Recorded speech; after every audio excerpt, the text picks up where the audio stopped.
Kentucky is rich with history, tradition, and stories waiting to be uncovered.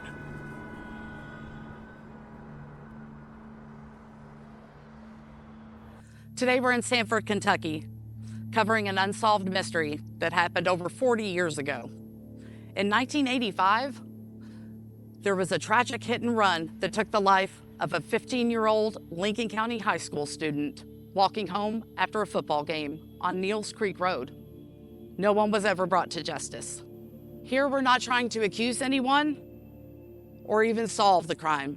We just want to know who Jeff was to his loved ones and his friends, and maybe get a little bit of closure just by getting his name recognized. On this stretch of road is where he met his fateful end.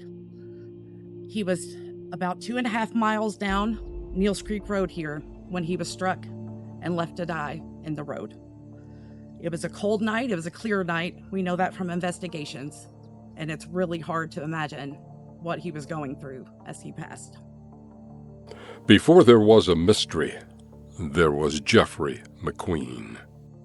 Tonight, we remember Jeffrey McQueen, not only for how his story ended, but for how he lived.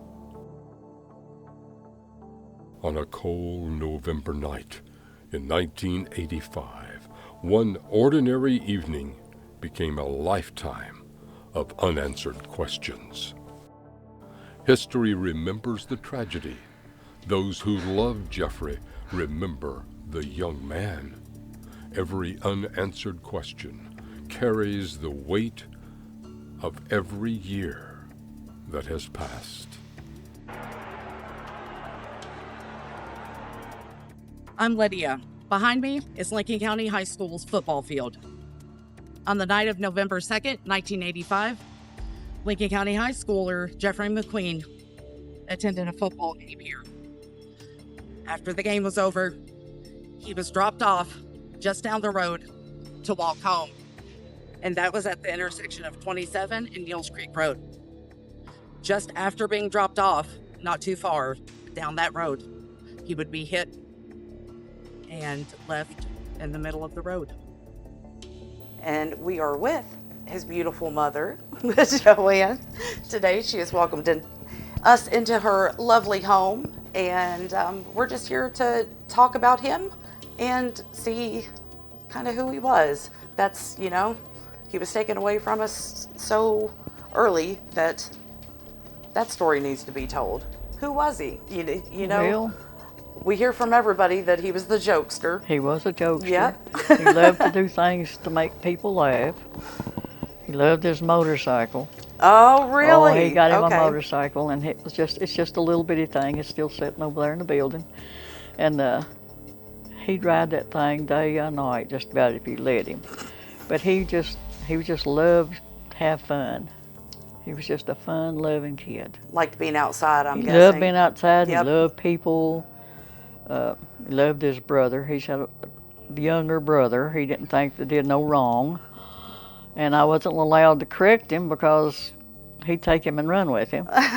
So he was just a really good kid. And a good brother. A very good brother. That's fantastic. And he was a sophomore when he passed away, is that right? Yes. What kind of classes was he taking? Do you remember if there was I any don't that he remember. really liked? He didn't like school, period. He loved being with people. Right. That was the So key I didn't to see it. a whole lot of homework done. I'm sure a lot of us Just really opposite understand of the other that. one because he loved homework. But he just rather ride his motorcycle than do homework. So that's the kind of kid he was. He wanted to be outside and not seeing inside. stuff. Right. Seeing things, making people laugh. Investigators collected paint chips and broken glass from the scene, hoping that it would help the investigation. But in the end, nothing came of it. Hi, I'm Stephen Collins. It's Shadows of Kentucky. I'm sitting here with Rodman, a good friend of Jeffrey McQueen, and we're going to be revisiting his death from several years ago. Robin, why don't you take us back to that night and what those events and It's been some years, so been several years, yes, sir. I think it was homecoming night, homecoming football game, and had the parade and all that stuff. And Jeff actually was riding around that whole night basically with a couple friends of mine. Okay. And we come down and watched the parade, went back and watched part of the game, and then went and hung out at Druthers like you did back then. And so he at some point ended up leaving the truck with Mike and Alan, and was walking home and got hit 2 different times, and not sure which one killed him, but he passed. It was a really hard thing. Okay. First time I was ever a pallbearer was at his funeral, and it was a rough deal. So, tell me a little bit about Jeffrey. What kind of person was he? What did he like? What was he like? He, he's one of them people just lit up the room. Just he smiled, man, just all the time, Very just good. joking, cutting up, and he was younger than me. I was a senior, and so it wasn't like I was around him a lot. Just some bits and pieces. I was actually kind of around some of his cousins more, but golly, man, he just. I think he loved stompers and loved making people happy and telling jokes and cutting up and. Back then stompers were huge. Oh my gosh! Oh, yeah. but they were huge. So he loved sports. I mean, from all the information we've gathered. Yeah. I mean, so homecoming football game, and the way I understand it, he is at every game. Is that the way you remember it? Yeah, I mean, like I said, bits and pieces of he was around sometimes and sometimes not. Okay. And of course, you might be. Back then, I was trying to figure out how to navigate the world and of females and stuff too. So at times I wasn't around my buddies. So Right. there was times I wasn't maybe necessarily in that group. I was trying to copulate maybe or something. But he did like hanging around with all of the guys that I. Right. I don't know about you, but I'm still trying to figure females out. Yeah, me too, brother. But so he's walking home, okay, and suspect that he got hit once, and then you had mentioned he had got hit a second time. Yeah, I think the second time they maybe thought he was a Halloween dummy or something, and Okay. and then they might have realized that. I think that's the story that was said back then, and they stopped and realized what had happened, and then. The death investigation was covered by both Lincoln County Sheriff's Department and Kentucky State Police. The detectives were Kenneth Ball and Shelby Lakes. The sheriff at the time for Lincoln County was John Sims. The investigation begins with one simple question. What happened? Evidence tells part of the story. People tell the rest. Did he have any plans after high school? Going to the Army. Going to the Army? Oh, yes, he Okay. was going to the Army. What was They he done wanting been to out do? to high school talking to him about Right, recruiting, right. a recruiter or whatever you call it, and it got his attention, and he was going to the Army. And I said, no, you're not. Right. He said, you watch me. Yeah. I'm Well, signing up. Vietnam was fresh in your memory at that point. Not Yes, I his, didn't but want- yeah. No, I didn't want him leaving home. Yes, understandably. Did he have like any certain, specialty that he was wanting to do in the Army? No. No, He just wanted the uniform, I think. No, Well, I don't know. Yep. Women do love uniforms, so yeah, I understand that. But what the recruiting officer said in the high school really got to him, though. 'Cause Yeah. He was really wanting to go Yep. to the Army. Had he always wanted to like kind of get out and travel and see the world? Yeah, he was. Yep, I understand that. That's kind of how I was too. All the Army would be, that would have been his key But out. he was always kind of a mama's boy. Yeah, But he was set on going to the Army, though. He took trucks up on the hill where we did live down there and make roads in the hillside and play with them little yep, cars. yep. He was just an outside person. But used to, he'd make me go sit with him, and I never couldn't get my housework done. And I'd just fuss about that. That's so sweet. And then after he got to where he didn't care about me sitting with him anymore, Right, you're right. I would just cry. Right, then it hurt your feelings. That's a boy for you. Yep.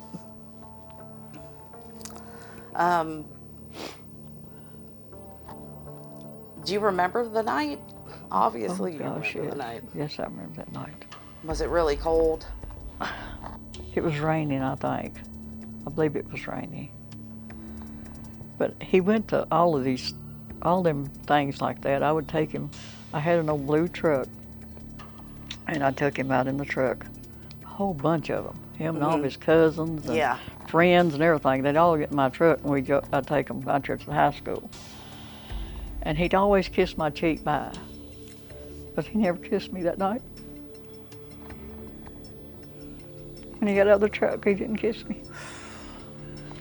He was starting to feel like a grown-up. And he always did. But because I had all them kids with me, he didn't kiss me back that night. That always bothered me. I guarantee you, when he didn't, he knew that he wished that he did. You know, if he always did it, and he was just doing it because of his friends, I guarantee you he was like, that's awful. That's awful. But he'd always call me to come get him and things like that too. I told Right. him I'd never walk home because he walked home one night and he was really, somebody was down the road, they just meeting down there drinking or something. He Yeah. told me about that. I said, don't you never walk home again. But he was walking home that night. And 27 was just a 2-lane road at that I time, think right? so, yeah. I don't Yeah, think it's it been had. a long time ago. it had been- And there wasn't much traffic on the road that way back then either. Right. And he didn't care to walk home. I mean, it was just a shock. That's all there was to it. What time did you get the call? Well, my brother got the call, Okay. and he lived down here, right down below the creek here, in a trailer. And I heard somebody knocking on the door. They woke us up knocking on the door. And Carl got up and come in here. And I heard him whispering. And I run in there, and he wasn't in his bed. And Carl come back in there, and he said, get your clothes on and get Jody dressed. And he said, something's happened to Jeff. Detectives came to the conclusion that Jeff was dropped off at about 12:35, and at about 1:20 a.m., he was struck by a second vehicle. What happened in those 45 minutes? We have no idea, and that is the central question left in this investigation. And cut out or just kept going, you know, because it really been kind of hard to prove either way, I guess. In your heart, do you feel that it was intentional at all, or you think it was just an accident? I think it was just an accident. Just a terrible accident. Yeah, I think it was a really bad situation. He shouldn't have been walking home that late at night, and just, you know, I don't even know if the moon, I can't remember if the moon was even out. It was just, you know, gotta leave 1 o'clock, 2 o'clock in the morning, you know. Well, moon out or not, it's still pretty dark at that time. Yeah, yeah, and that road is, there's not a lot of houses and not a lot of night lights and stuff. Right. And of course there wasn't much traffic on that road back then either. So I think that would have kind of narrowed down who would have been a potential of, you know. Well, and you think you had mentioned his homecoming football game. So I think, you know, best I remember. Yeah. We'll go with what your memory is, but you know, even if it wasn't a homecoming game or whatever, just that time of year, being football, being cold, you know, and I'm not sure how far he lived from the actual football field to his home, but at that time of year, you walk a mile in that temperature. I mean, you're freezing to death. It seems like, you know. Kentucky's not New York by no means as far as the winters, but it does get pretty cold. Yeah, and the winters used to be a little bit more brutal, it seemed like. They did, yes. They're a lot milder now than they were, you know. I ain't complaining about that. So, no, me either. But, so, at the time, because you were a pallbearer also for his funeral. Hardest thing. I can imagine. Yeah. I can imagine. Yeah, his mom, her heart was just broke, and I can't even imagine what she was going through. Yeah, it was pretty rough. And you know, first time being a pallbearer and being a teenager and first time kind of having to come to grips with that, the fragile part of life. And That's a young age for like to really just Yeah.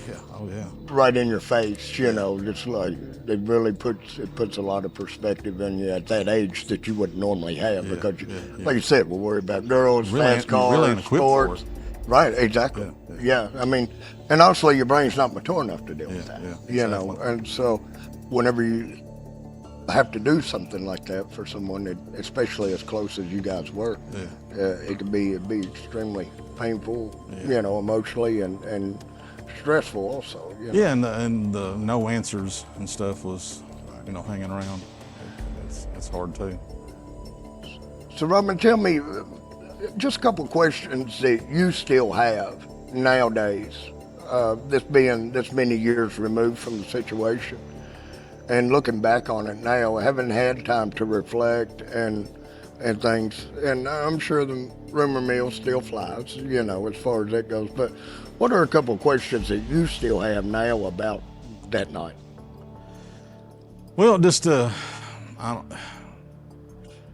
was some kind of rumors going around about who might have been the one that potentially hit him, and there was kind of a little consensus between a few people that thought it might have been a guy that done it, and it seemed like that guy's life kind of fell apart not long after that, and so I don't know.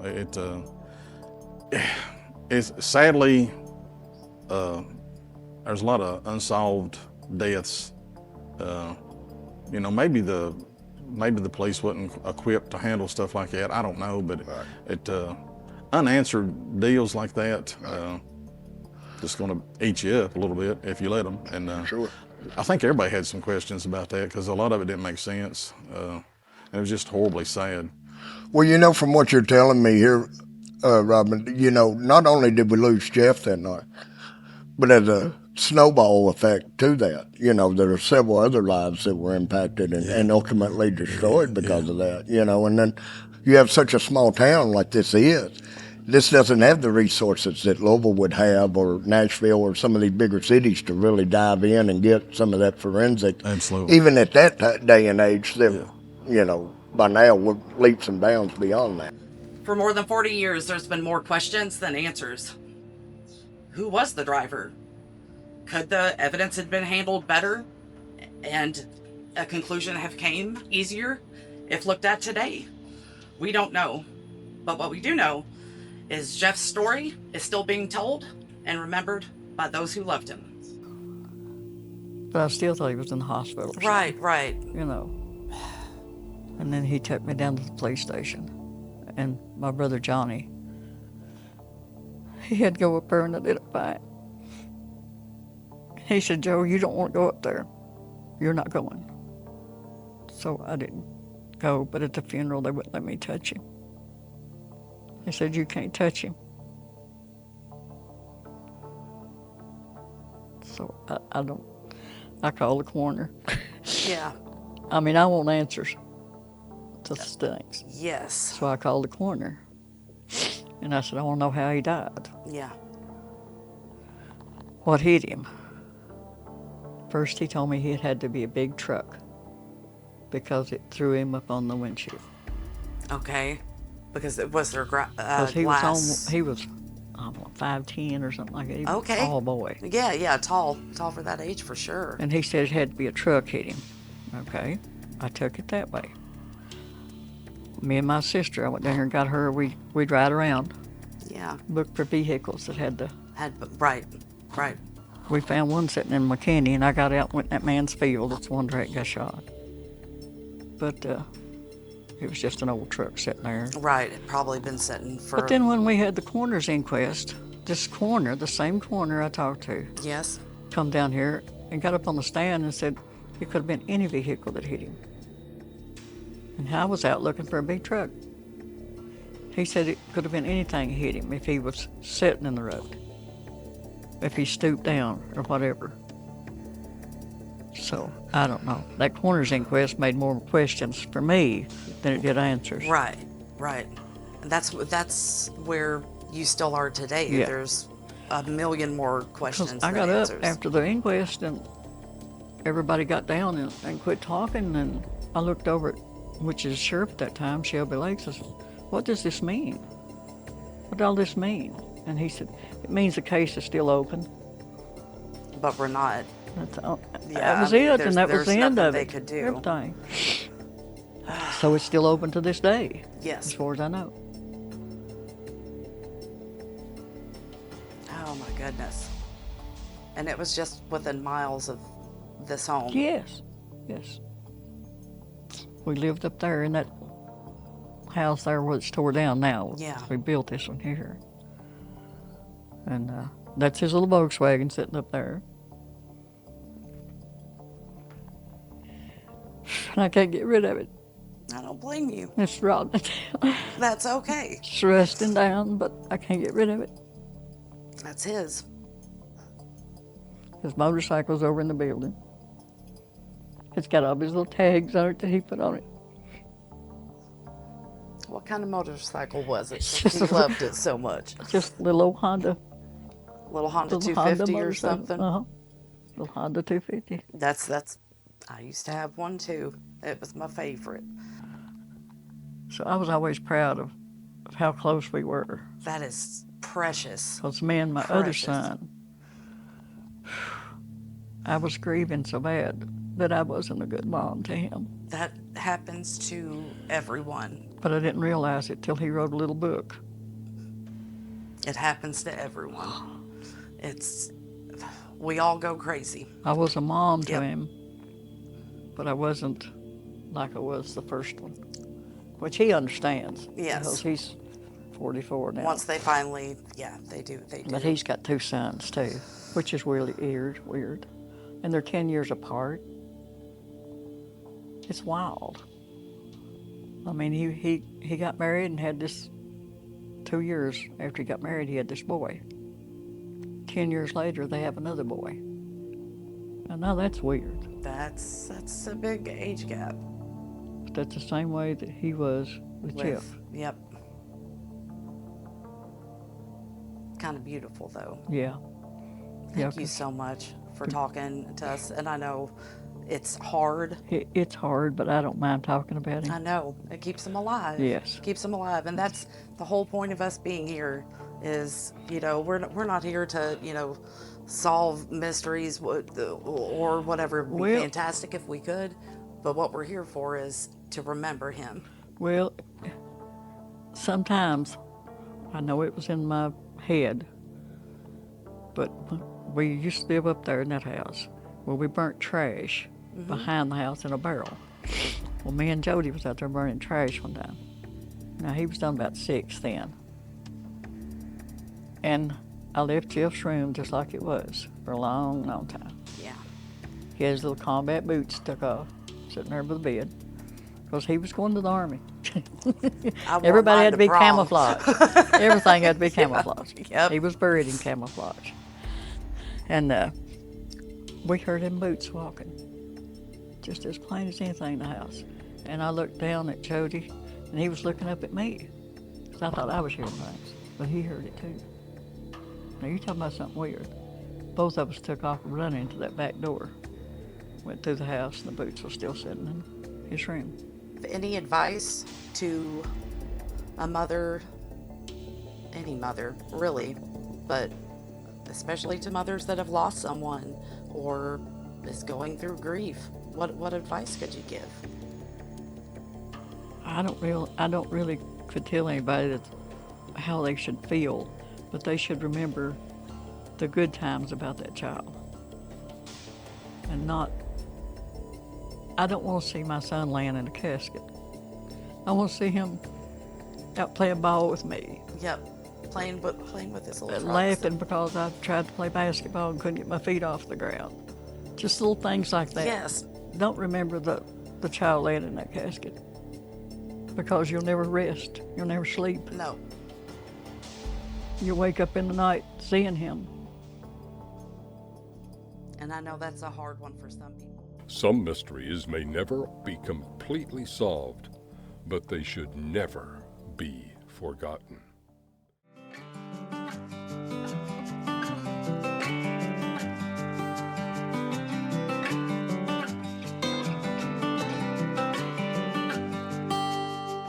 I've tried over and over to be happy again.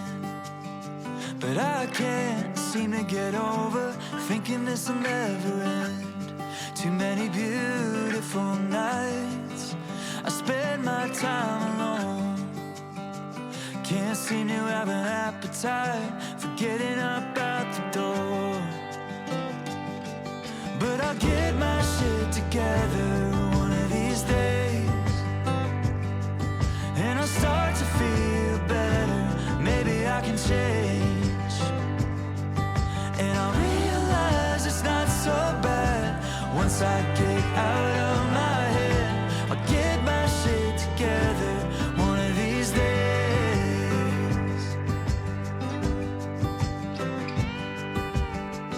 I've tried every morning to wake up an optimist, but all I can do today is just try to exist. Too many years gone to waste on what was never me, waiting for things to change, never knowing what I need.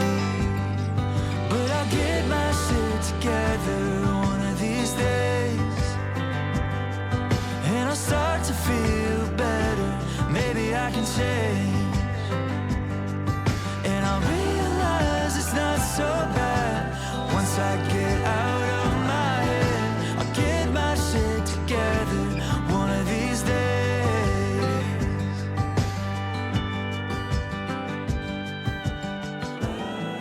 and I'll find a way to be okay